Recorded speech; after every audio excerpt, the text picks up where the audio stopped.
I'm legally insane, and you're watching episode 4 of my brand new Wii Game Prices Are Going Up series, where I discuss 100 Nintendo Wii game prices that are going up.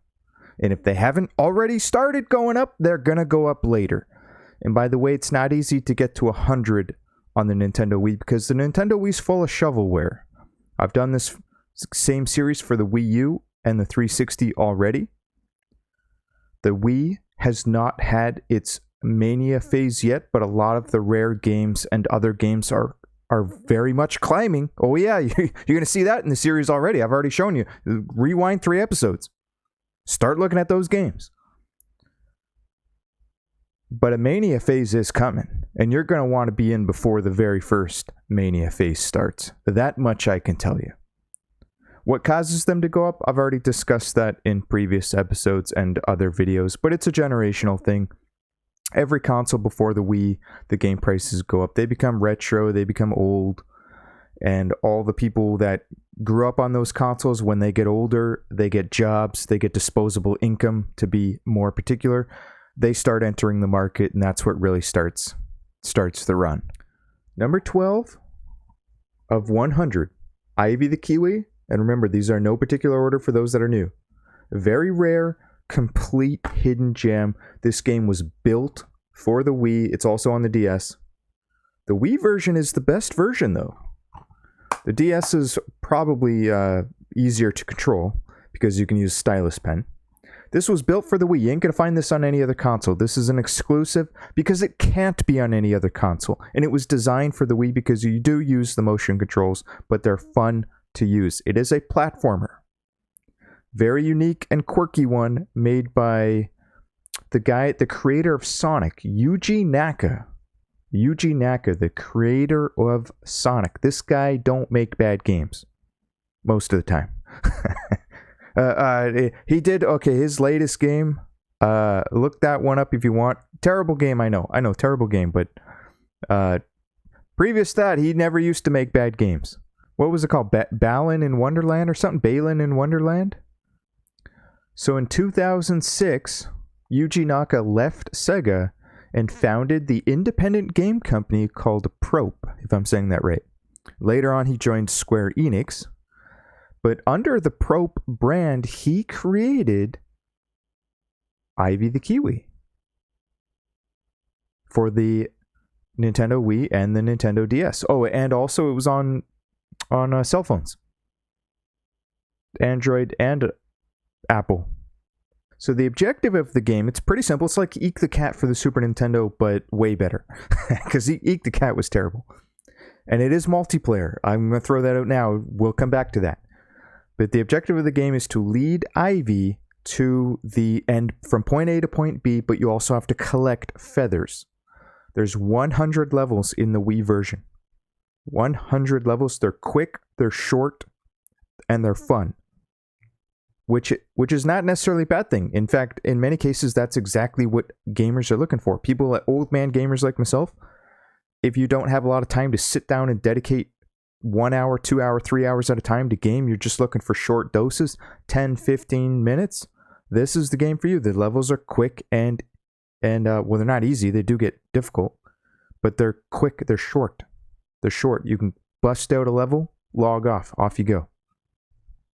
So you're basically drawing lines on the screen with the Wii remote. You can only draw 3 at a time, and you're guiding Kiwi across the map and dodging enemies and obstacles while collecting things. And you have to be fast. You got to be quick. There's a time limit. You can't twiddle your thumbs, right? That's how they add to the difficulty. So and you'll learn to get quick. You'll learn the rhythms, and you'll just become a master just by playing the game. But where the game shines is the fact that it's 2-player.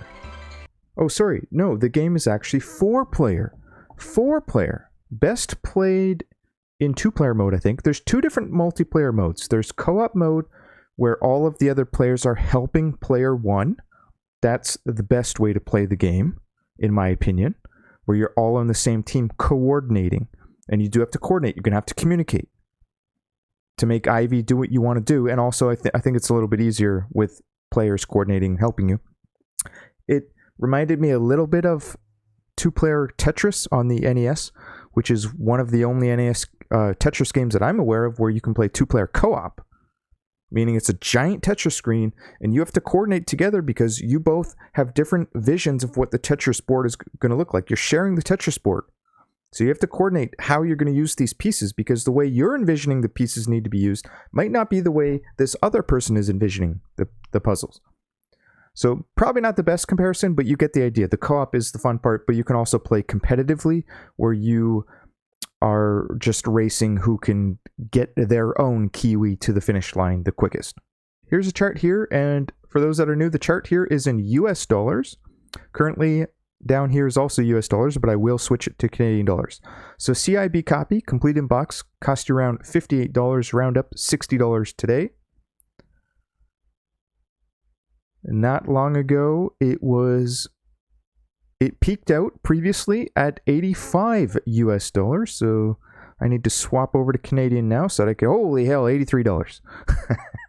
Hey, and if you can get a good condition copy for $83 with shipping, that's actually a good deal, because I think I paid a little bit more than that, or I got lucky. Where's my purchase? Yeah, I purchased the game myself August 25th, 2004 for $60.42 US. I was having a hard time. That may or may not have included shipping. Oh, here it is, $44.99 USD with taxes and shipping, $60.42. So roughly what it's trading at right now is what I paid, and that was to get that sucker shipped all the way to Canada, and that included taxes. $44.99 USD with taxes and shipping.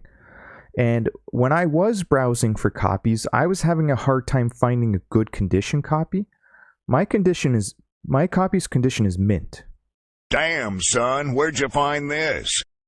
So you might have to pay a premium for mint. You gotta remember that. Sometimes it's worth paying. If you're a collector, serious collector, don't be afraid to fork over an extra $10 for a mint condition copy, because they're not always as easy to find as you might think. A lot of these games typically bottomed out in about 2019. And as you can see on the chart here, this used to trade at $30.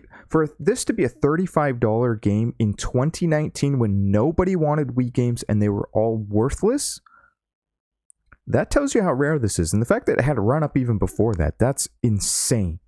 It had a run-up in... Something must have caused this.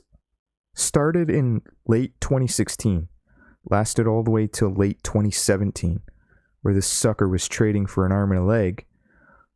And we didn't reach those old highs again until 2021. Wow, October 2021, which was the current peak.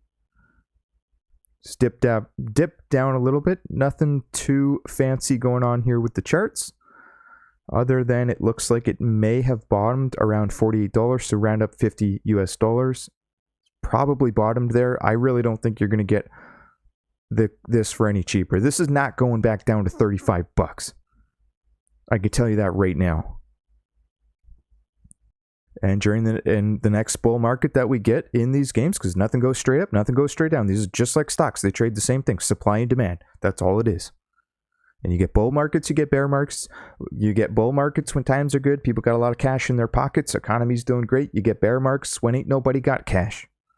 Right? It's no different from any other market. Collectible markets are no different. So I'm telling you right now, I think this is a strong candidate for a $200 game easily. So if we use Canadian dollars pricing, it's 85 today. And one day you're going to wake up and it's going to be 200. And when Wii Mania happens, which we haven't got yet, which the 360 did get, I mean, this one's going to 200 overnight. Might not stay there, but you're going to get those crazy moves. That's what happens. Might not stay there, but they never dip back down to the old price. They go to a new high and they find a new floor. And they wait for the next wave, because they move up in waves. This was wave 1 here, 2019, all the way to the peak. That was wave 1, because typically most of these games, this is an anomaly. This is a rare anomaly where it had a huge run back when nobody No games were going on a huge run. But this is a rare game. Yuji Naka made the game, and it was designed specifically for the Wii. It's not a bad game.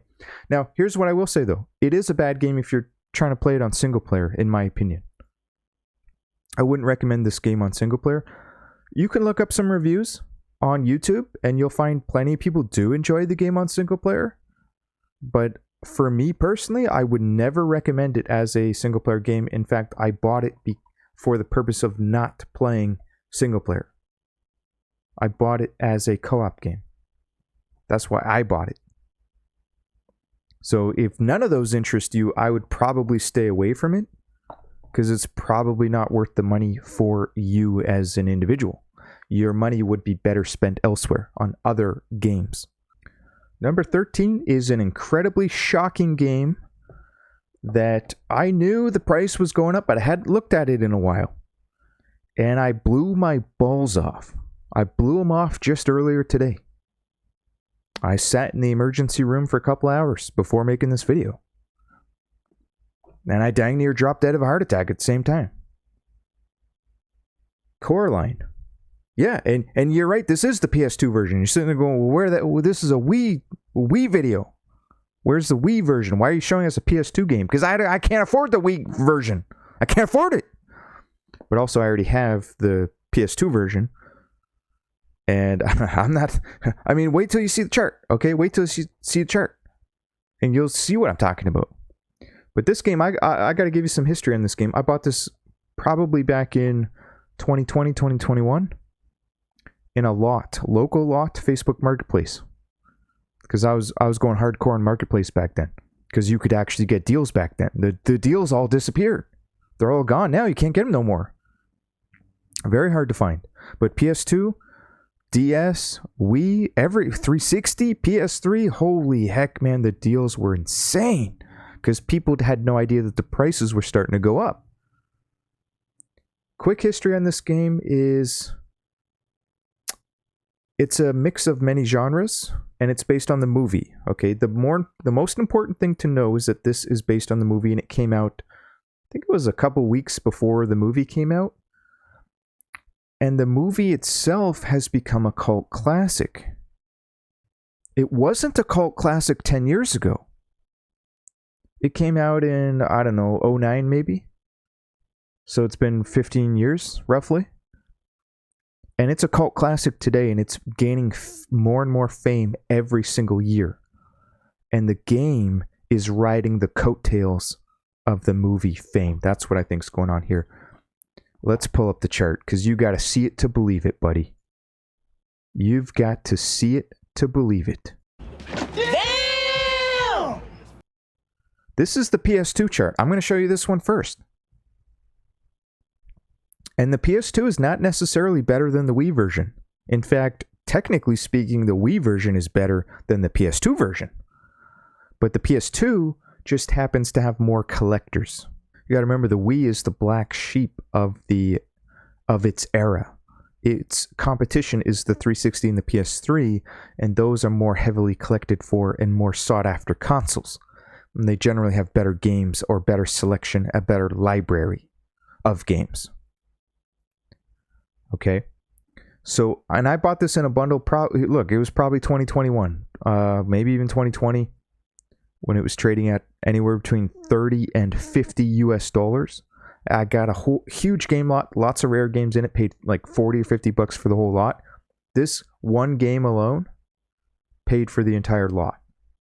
And the girl that I bought all of them from, you might be thinking, oh, well, you ripped her off. She didn't know that they had gone up in price. Yes, she didn't, because not long ago they were worthless. So had she looked at them previously, she probably did. She probably thought that they still had the 2019 prices, 10 bucks a game. She's thinking, oh, it's worthless, 10 bucks a game. Just 1 year prior, it was 12 bucks, right? She didn't know about this huge run-up that had started. And not very many people did. That's why you could get all those deals, because it happened so quickly. Now, the game got terrible reviews. It's not known to be a good game, but it's also, that's, you know, whether the game is good is an eye of the beholder thing. Okay? It got the worst reviews in history. Laughably bad. and there's a lot of mini games in this game too, and the mini games are arguably the worst mini games ever made. They constantly split up the gameplay between mini games and like a real actual game, platformer, puzzle solving game, adventure game type of thing, and quick time events. It's like, and stealth genre too. So many things mixed together all in one. Let's show some of these reviews right now just to give you a little taste. 42 out of 100 on the Wii version from Metacritic. GamePro, 2.5 stars, which is actually one of the better scores. GameZone gave it 6 out of 10. That's realistic. To be honest, I think that's actually realistic. 6 out of 10 is pretty solid, if you like the movie. 2.5 out of 10 from IGN. 52% from Endgamer. And a D from the AV Club, whatever that is. Well, there's more reviews than that, buddy.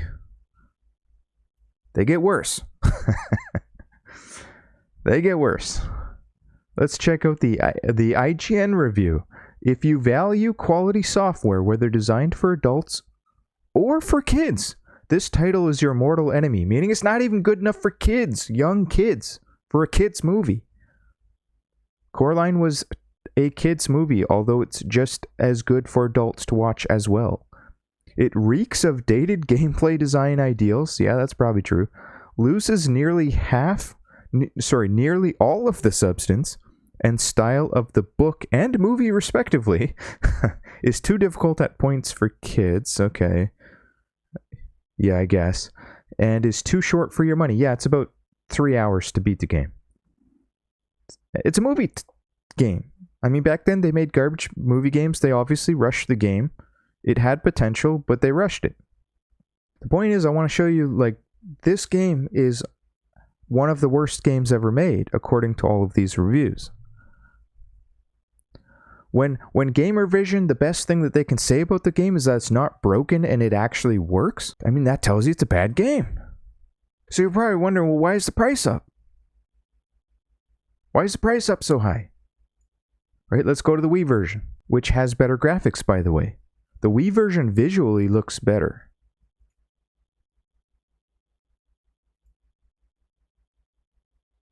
Chart looks even nicer on the Wii version. That's a freaking straight line up we're at currently. That's pretty insane. And see, unlike Ivy the Kiwi, this has done what every single normal Wii game has done, which is done nothing until everything bottomed in 2019. And we've had a straight line up since. Yeah, we flatlined for a little while. That's normal. That happens. That's completely normal. The people new to the stock markets, new to these game charts, they would look at this and say, "Oh, this game's it's going down. Look, it peaked out at $60. It's going down. It's crashing. It's at $45." Percentage wise, that's a large percentage to a certain extent. But in the grand scheme of things, it's meaningless. That's a meaningless move. This hasn't done anything.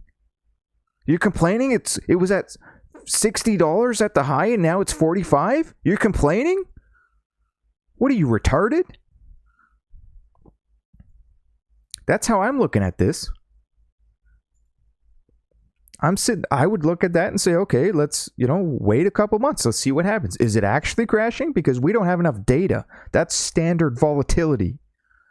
And sure enough, eventually it broke out because rare games like this, low print runs, probably did not expect a lot of sales. And hell, they didn't get a lot of sales because when I'm reading the comments on all the review videos that have talked about this game, a lot of the comments, every single video. Wow, I didn't know this game even existed. Wow, I love the movie. But I didn't know the game existed. Wow, I want to get this game. I love the book. I love the movie so much. I want to play the game, even though it looks, you're telling me it's garbage, because some of these reviewers, let's say it's garbage, they still want to play it. That's what I'm saying. This movie has become a cult classic, and it's spilling over into the game. And some people enjoy the game. And if you read some of the reviews that actually give it, an average score, because no one's actually going to give it more than average. The people that do enjoy the game are the people that enjoyed the movie. So if you're not a fan of the movie, you're probably not going to enjoy the game. It's that simple. In fact, read the reviews further, dig deeper into the actual gamers that play the game, the actual people that are actually passionate about the game. They'll tell you that the DS version is the best because it follows the book and or the movie better. It's got more plot. So they enjoy that version best automatically by default, because these other versions are more flawed story-wise. So what I'm bringing this one up, it's trading for 200 Canadian dollars. What's that in USD? Like, I didn't know that it had gone up so high because I haven't looked at it in at least a year or two. So if let's just hypothetically say last I looked at it was 2023 or even 2024, it was probably, $75, 2024. Yeah, just over a year ago, or almost not even a year ago. Maybe I looked at it then, and now it's doubled since then, just about. It's gonna have doubled since. What's the PS2 version going for again? Yeah, the Wii version's catching up quick, and that's rare for a Wii version to be almost trading at the same price as a PS2 version. PS2's going for $250 Canadian. This one's going for $196. Okay, $250 on the PS2, $196. I forgot to turn the chart back on for the Wii version. Let's go back to USD pricing, $136. Is this a very strong candidate to become a $500 game? Perhaps one of the first $500 Wii games? Yes. This is an astronomically good candidate. Will it go in a straight line up? No. Could it come back to $75? $85 even? Yeah, maybe. USD? Maybe. Maybe $150? Yeah, maybe. But remember, you're going to be paying an arm and a leg if you want a good condition copy. Let's look at the sales down here. $230 recent sold listing. That's over 200 Canadian dollars. Round up 200. These are solid. 200, 200, 200, 200. 150. Doesn't say if it was CIB. Probably wasn't. 200. 165. 200. Damaged case. 175. Not CIB. 150. Probably not CIB. 180. CIB. 200. It's going for 200 plus all day. 216. 216. 273. Phenomenal condition. $300 phenomenal condition. Which reminds me, if you have a good condition rare game, advertise that it's good, charge a premium. Never accept anything less than a premium for a good condition rare game. Let's go back to IV the Kiwi because I forgot to show the sales down there. Canadian dollars, so it's trading at 83. $75, probably not CIB. 103, which, I paid, what was it, 60 USD? That's probably at least 85 Canadian. 103, clean and rare, that's means good condition. That's good value. You want premium condition, you're going to pay up. $86, so basically $90. 90 to 100 all day for good condition. These ones don't say if they're CIB. In-box, mint disc, probably no manual, $70.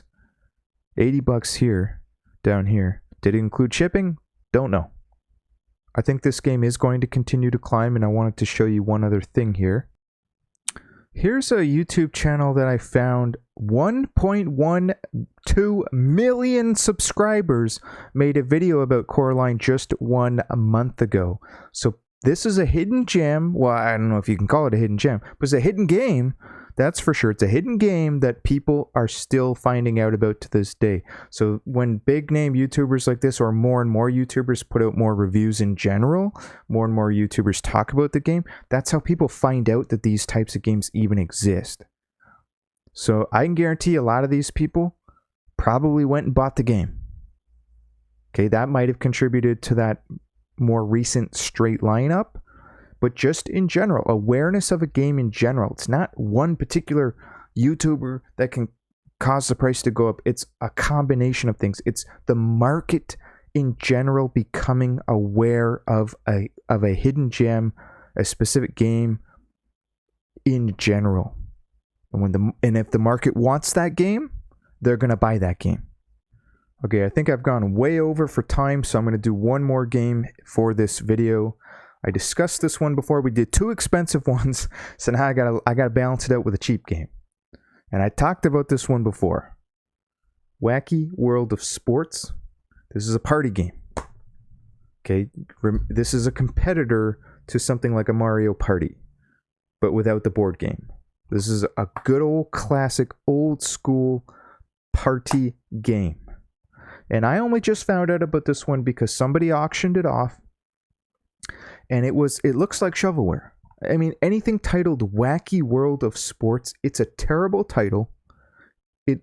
Even the artwork and the lettering, even just the lettering.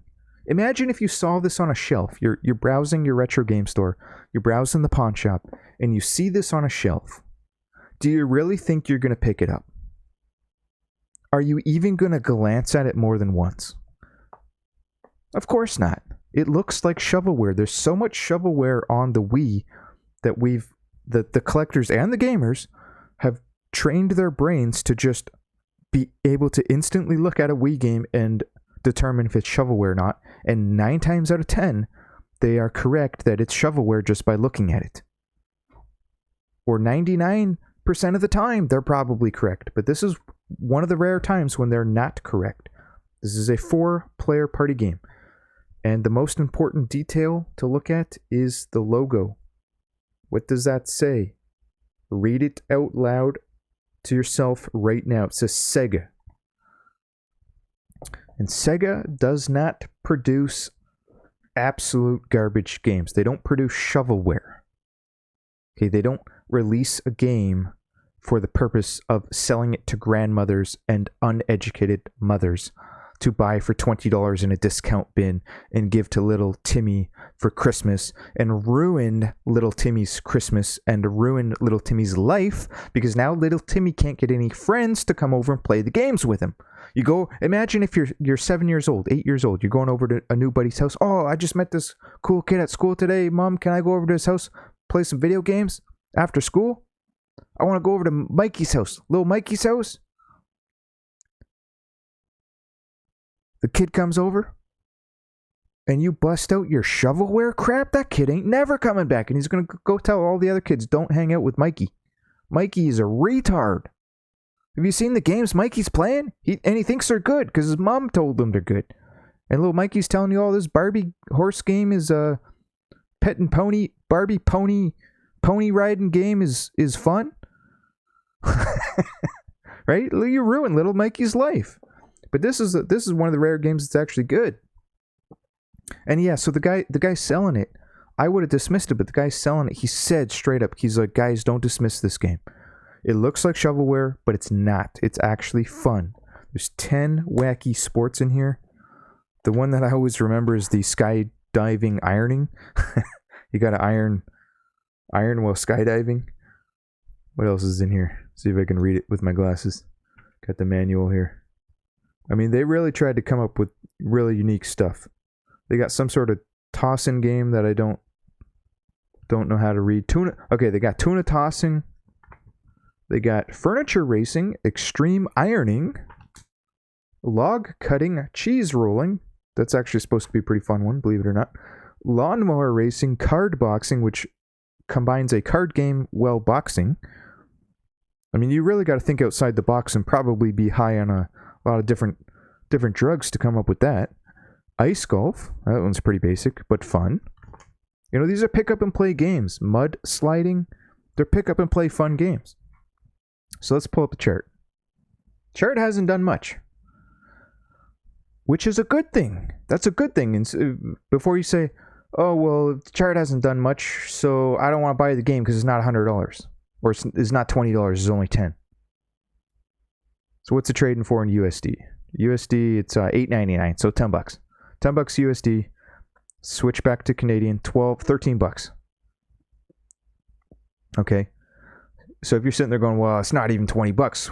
I'm not going to buy that. Okay, well, you can buy it right now for dirt cheap. Pennies on the dollar, $13. But I'm telling you right now, if you don't buy it, you're going to wake up one day and it's going to be $20 to $25. And I'm telling you right now, when you wake up one day and this starting price and this chart has continued a very slow and steady uptrend, because it's still technically uptrending, although it looks like it's plateauing around $10. Yeah, it's got heavy resistance at $10. That's resistance. It's bounced up against that $10 mark multiple times. Tried to break out once. It didn't last long and came right back down to the support line / resistance. It's got support and resistance at around $10, so it does trade around there quite often. This is flatline for a while, technically. Actually, I thought this might be a slow uptrend, but no, this is basically flatlining. But one of these days is going to break out.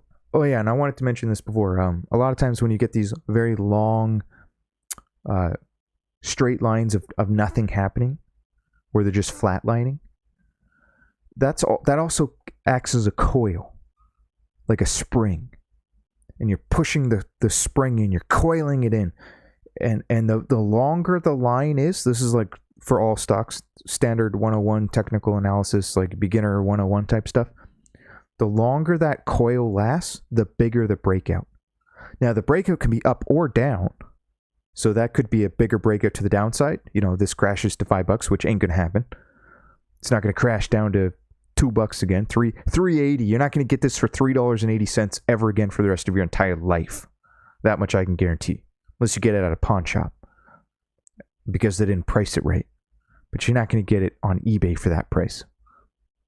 But yeah, when something coils, the longer it coils, the bigger the breakout. So one of these days, I'm just telling you, you're going to wake up one of these days, it's going to be a $20 game. Now, Wacky World of Sports is never going to be a $100 game. It'd be a dang miracle if it ever became a $50 game. $50 Canadian game. I'm not even talking US dollars. It would be a bloody miracle. Could happen. It could absolutely happen. But I'm just saying, this isn't one of those games that you buy if you think it's going to go to $100. This is a game that you buy because it's unique. It's a hidden gem, something that you can play with your friends, something that you can play with your buddies, your family, your wife. And it's something that you ask yourself, do you want to pay $8.99 today, US dollars? Would you like, if you like this game, ask yourself, would I like to pay $10 today? Or do I want to pay $20 in the future? Which one would I rather pay for a game that I would like to purchase? I would say pay the $10 today and avoid paying $20 to $25 later. All right, so I went way overboard for time on this video. I may have ranted a little bit too long on Ivy the Kiwi and Coraline, but those are very important games that you need to be aware of as well, on top of that. Right, so what was that? Coraline was number 13. Wacky World of Sports is number 14. And we're going all the way to 100. If you enjoyed the video, please hit that like button. Let me know, and I'll continue the series. And leave a comment below if you want me to continue the series, because I'm creating the series for you guys. I'm trying to create the content that you guys want to see.